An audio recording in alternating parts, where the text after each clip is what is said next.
A paz do Senhor, meus irmãos, glórias a Deus. A palavra que o Senhor nos deu hoje está no livro de Números 12.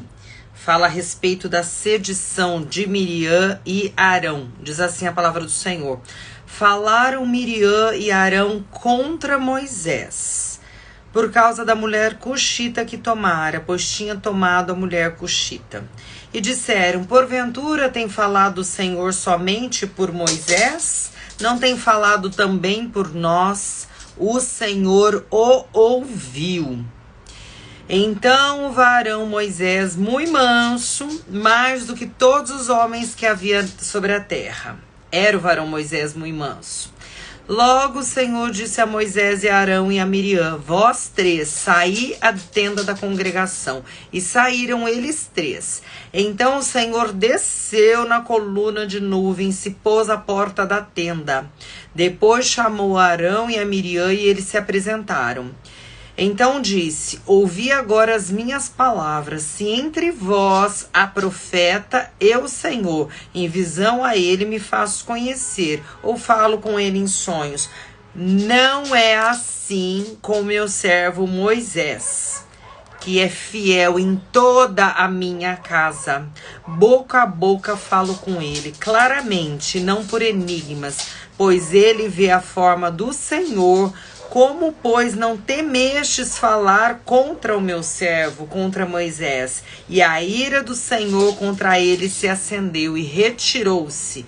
A nuvem afastou-se de sobre a tenda, e eis que Miriam achou-se leprosa, branca como neve. E olhou Arão para Miriam, e eis que estava leprosa. Então disse Arão a Moisés, ai, Senhor meu, não ponhas, te rogo, sobre nós este pecado, pois loucamente procedemos e pecamos. Ora, não seja ela como um aborto que saindo do ventre de sua mãe tem a metade de sua carne já consumida. Moisés clamou ao Senhor dizendo, ó Deus, rogo-te que a cures. Respondeu o Senhor a Moisés, se seu pai lhe cuspira no rosto, não seria envergonhada por 7 dias? Seja detida 7 dias fora do arraial e depois recolhida. Assim Miriam foi detida fora do arraial por 7 dias, e o povo não partiu enquanto Miriam não foi recolhida. Porém, depois o povo partiu de Azerote e acampou-se no deserto de Parã. Louvado seja o nome do Senhor. Meus irmãos, esse texto bíblico é tão rico para nós, tão rico. Miriam e Arão eram irmãos de Moisés e começaram a se incomodar pela forma tão maravilhosa que o Senhor estava usando Moisés. Eles se incomodaram com a unção que o Senhor havia colocado sobre a vida de Moisés. Eles agiram com inveja. E isso é um prejuízo espiritual muito grande na vida de quem permite que esse sentimento maligno entre no coração. Se você está vendo algum irmão sendo usado e você gostaria de ser usado desta forma, cole nele. Cole neste irmão, porque é um padrão estabelecido por Deus, chamado impartição. Em vários textos bíblicos, você vai perceber que quando era colocada as mãos, ali era transferido a unção, por meio desse padrão estabelecido pelo Senhor de impartição. Hoje nós temos várias maneiras de conseguir a unção do Senhor, a unção do Espírito Santo, buscando por meio de esforço próprio, pagando preço, jejuando, orando, madrugando, enfim. Mas também nós recebemos por impartição. Eu sei, estou falando que eu vivi, eu já recebi impartições de homens de Deus que são usados com poder, e desde a impartição eu vi a diferença na minha vida espiritual e os resultados nas orações, até mesmo maior autoridade espiritual para expulsar demônios. Tudo muda na vida da gente quando você recebe uma impartição de um homem e de uma mulher de Deus. E aqui, então, o Senhor estabeleceu isso. Então, ao invés deles invejarem, eles deviam santificar a vida deles, buscar a face do Senhor e colar ali no irmão para que fossem usados da mesma forma. Porque há um outro padrão que nós recebemos também. Você é a soma das 5 pessoas com quem você mais anda. Então, se eles estivessem com o coração aberto, não com o coração invejoso, desejoso de ser usado assim como irmão, essa impartição ali pela convivência também viria sobre a vida deles. Como veio depois para Josué. Por quê? Porque Josué não se apartava da tenda. Ele sabia que a bênção dele estava ali, ó, colada em Moisés. Porque você herda aquilo que você honra. Eliseu, ele não desgrudava de Elias, ele honrava a unção que havia sobre a vida de Elias, por isso que ele recebeu a capa completa, a porção dobrada. Já Geazi, que depois foi moço de Eliseu, que ele honrou? Não foi a unção que estava sobre a vida do profeta, ele honrou, foram as riquezas de Naamã, e o que ele conseguiu, correndo atrás de Naamã, ficar leproso, como Naamã anteriormente era leproso, antes do Senhor operar a cura nele ali no Jordão. Então, aquilo que você honra é o que virá sobre a tua vida. Então, toda vez que você vê alguém sendo usado, não inveje. Não inveje porque a pessoa pagou um preço. Porque ainda que você receba a transferência de unção de um homem e uma mulher de Deus, se você não trabalhar essa unção na tua vida, é a lei da semeadura. Quanto mais você dá, mais você recebe. Plantou, vai colher. Então, quanto mais você orar pelas vidas, você visitar enfermos no hospital, você orar pelos doentes, você impartir essa unção, mais ela volta de forma crescente na tua vida. Cada vez que você imparte, ela sai de você e ela volta ali dobrada, porque o nosso Deus, e a palavra dele é fiel e verdadeira. E tudo aquilo que você planta, você semeia.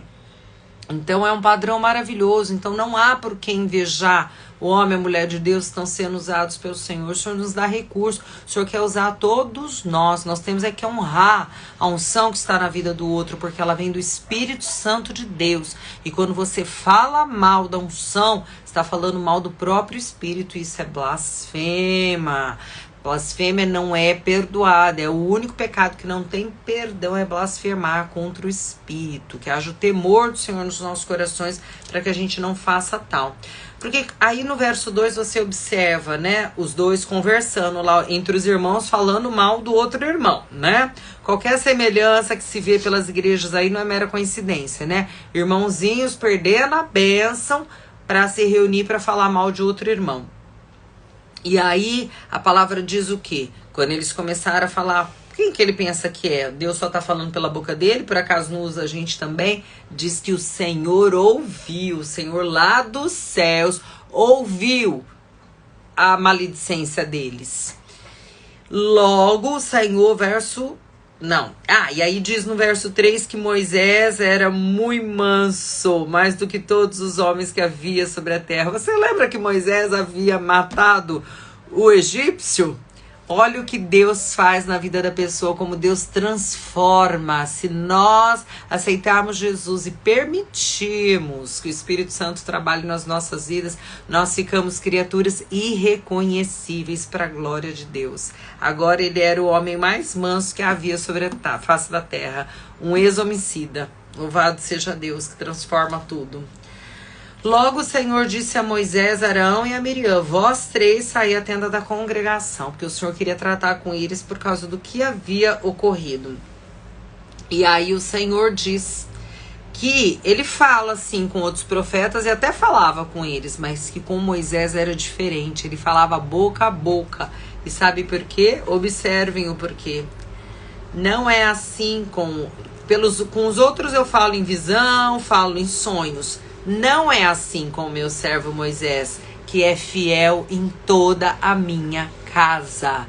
Ele não era fiel num detalhezinho da obra do Senhor, não. Moisés era assim, precisa varrer? Peraí, não é gente que só quer ficar no púlpito, não. Tem que varrer? Vamos lá varrer. Tem que limpar banheiro? Vamos lá limpar banheiro. Tem que ofertar? Vamos ofertar. É hora de cantar louvores? Vamos adorar. Moisés era fiel em toda a casa do Senhor, em todos os atos do culto, que precisasse dele, estava ele ali servindo fielmente ao Senhor. Hoje em dia tem tanta gente que só briga por causa de púlpito, né? Só quer estar no púlpito, mas não tem sido fiel em toda a casa do Senhor. E o Senhor honra e multiplica a unção dele sobre aqueles que são fiéis em toda a casa do Senhor. Louvado seja o nome de Deus. E aí depois... o Senhor, aí diz que a ira do Senhor se acendeu. Meus irmãos, minha é a vingança, diz o Senhor. Se alguém te ofender, se alguém falar mal de você, seja lá o que for, perdoe e entrega nas mãos do Senhor. E peça misericórdia sobre essa vida, porque Deus trata e trata tão rapidamente. Então a gente não precisa, sabe? A gente tem que entender que a nossa luta não é contra pessoas, não é contra carne e sangue. Então perdoe o ofensor, perdoe o maledicente e bota nas mãos do Senhor, porque o Senhor vai tratar. Louvado seja o nome do Senhor. O Senhor ouviu desde os céus eles falando mal do servo dele. E aí diz que a ira, o Senhor ficou irado, então. O povo esquece que terrível coisa é cair nas mãos do Deus vivo. E aí Miriam se achou leprosa, né? A lepra, sempre que aparece assim na palavra, ela é tipo do pecado mesmo, né? De iniquidade. E vejam que detalhe, Arão na hora se arrepende. Isso aqui é que é glorioso. Por que a mão do Senhor não pesou tão fortemente? Ele, pela intercessão de Moisés, a gente vai ver que ele tirou esse juízo da vida dela, embora tenha tido consequências, porque é a lei da semeadura, que vale tanto para o crédulo quanto para o incrédulo. Tudo aquilo que o homem semear, tudo aquilo que ele plantar, ele vai colher, ele vai ceifar. Então, tudo aquilo que você faz, ainda que o outro te perdoe, haverá consequências, que primeiro repercutem no mundo espiritual e se manifestam no mundo físico. Então a gente tem que tomar muito cuidado com tudo que faz, porque ainda que o Senhor transpasse o nosso pecado, o sangue de Jesus nos limpe e nos purifique, haverá consequências. E às vezes a sua vida não está tão boa hoje porque a tua plantação ontem não foi boa. Peça perdão, se arrependa, peça purificação pelo sangue de Jesus e mude o seu plantio hoje, para que amanhã você possa colher bons frutos e o nome do Senhor possa ser glorificado. A nossa boca tem que ser para abençoar tudo e todos e para dar glórias a Deus. Porque quando você usa a tua boca para falar mal do irmão, para maldizer, para ficar murmurando da vida, reclamando, ao invés de agradecer a Deus, você perde autoridade no mundo espiritual. Aí quando você quer usar a sua boca para dar um glória a Deus, Deus não vai aceitar a tua glória. Quando você quer abrir a sua boca para profetizar, você não tem autoridade no mundo espiritual para profetizar nada. Então vai ser palavra solta ao vento que não vai se cumprir, porque não há autoridade, porque uma boca que foi usada por Satanás para falar mal dos outros, para murmurar, não pode ser usada por Deus. Nós temos que nos santificar a boca, o nosso falar, tem um falar santo, um calar santo. Pedir todos os dias, Pai, põe um guarda à porta dos meus lábios. Glórias a Deus. E aí o que acontece? Arão clama a Moisés para que ele tivesse misericórdia e que ela não viesse a perecer como um aborto. E aí Moisés clama ao Senhor, aquele que havia sido ofendido, nos dá um exemplo. Ele não ficou falando, poxa, vocês são meus irmãos, não posso confiar nem irmão de sangue, misericórdia. Já não basta esse povo todo rebelde contra mim, até os meus próprios irmãos estão me traindo. Em nenhum momento ele falou isso, ele simplesmente perdoou e clamou ao Senhor dizendo, ó Deus, rogo-te que a cures. E você, se você é ofendido hoje pelo seu próprio irmão, o que você está dizendo?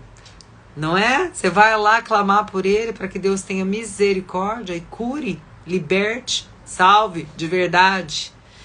Louvado seja o nome do Senhor.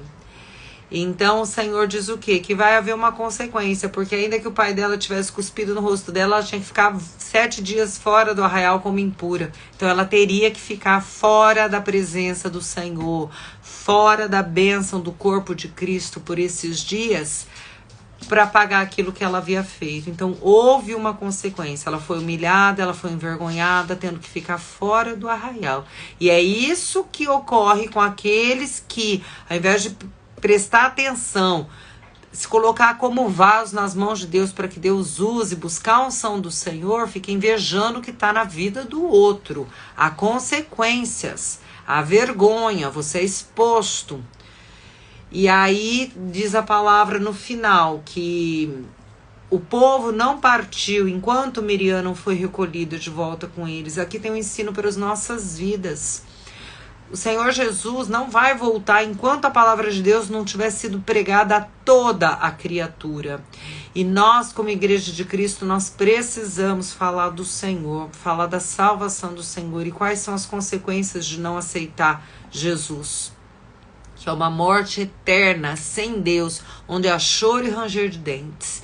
Nós temos que propagar esta verdade, porque a igreja não vai ser recolhida, não vai subir enquanto não tiver propagado essa verdade para aqueles que estão fora do arraial. E aqui também nos ensina que não importa o quanto a pessoa pecou, se desviou dos caminhos do Senhor, a partir do momento que ela se arrepende, como o filho pródigo, e ela quer voltar para a casa do Senhor, nós não temos o direito de julgar, de condenar, de olhar feio, nada disso. Nós temos obrigação de viver a palavra de Deus, que nos manda amar o nosso irmão como a nós mesmos. Nós temos que acolher, entendendo que nós também somos falhos, somos pecadores, não somos merecedores. Nós temos que exercer para com o próximo a mesma misericórdia que Deus exerce com as nossas vidas, porque nós somos falhos, nós somos pecadores. Então que a gente possa abraçar essas almas que entrarem na casa do Senhor, se jogar ao pescoço delas como o pai fez com o filho pródigo, amá-las, cuidar delas em oração, adotá-las como filhinhas espirituais, jejuando, orando, madrugando por essas vidas, para que possam ser libertas, para que possam ali ter um reencontro com o Senhor e poder estar ali junto com o povo do Senhor, junto com o arraial. E aí a gente percebe que ele diz assim, depois no verso 14, porém depois o povo partiu de Azerote e acampou-se no deserto de Parã. O que isso quer dizer? O povo só partia quando a presença do Senhor estava com eles. Enquanto o Senhor, ele não levantava ali a nuvem de glória dele, a presença dele para sair, o povo não saía do lugar. Então, quando o povo se mexia, é porque a presença do Senhor ia acompanhá-los. Porque Moisés disse, Senhor, não me faça sair daqui sem a tua presença. E nós também temos que falar isso pro Senhor. A gente não vai para lugar nenhum, Pai, sem a tua presença. Eu não vou dar um passo sem que o Senhor me permita, sem que o Senhor me autorize, sem que o Senhor esteja nisso. Louvado seja o nome do Senhor. E é isso, meus irmãos, nós temos que usar toda a palavra de Deus para aprendermos cada dia mais o Senhor, aprendermos como nos portar como servos do Senhor, valorizando a unção que está na vida do outro. Se você está vendo o outro sendo usado, ore pela vida dele, porque quanto mais usado você é pelo Senhor, maior é o alvo nas tuas costas, maior é a fúria de Satanás contra a tua vida. Então, guarde a tua vida e cubra de oração aqueles que estão sendo usados pelo Senhor, para que mal nenhum os alcance, porque aí essa unção virá sobre a tua vida também, crescerá a cada dia e você será usado com dons, com poder, com sinais, com prodígios, com maravilhas, com autoridade, e o nome do Senhor será exaltado. Amém? Deus abençoe muitíssimo e derrame uma unção poderosa sobre a tua vida, em nome de Jesus. Paz do Senhor.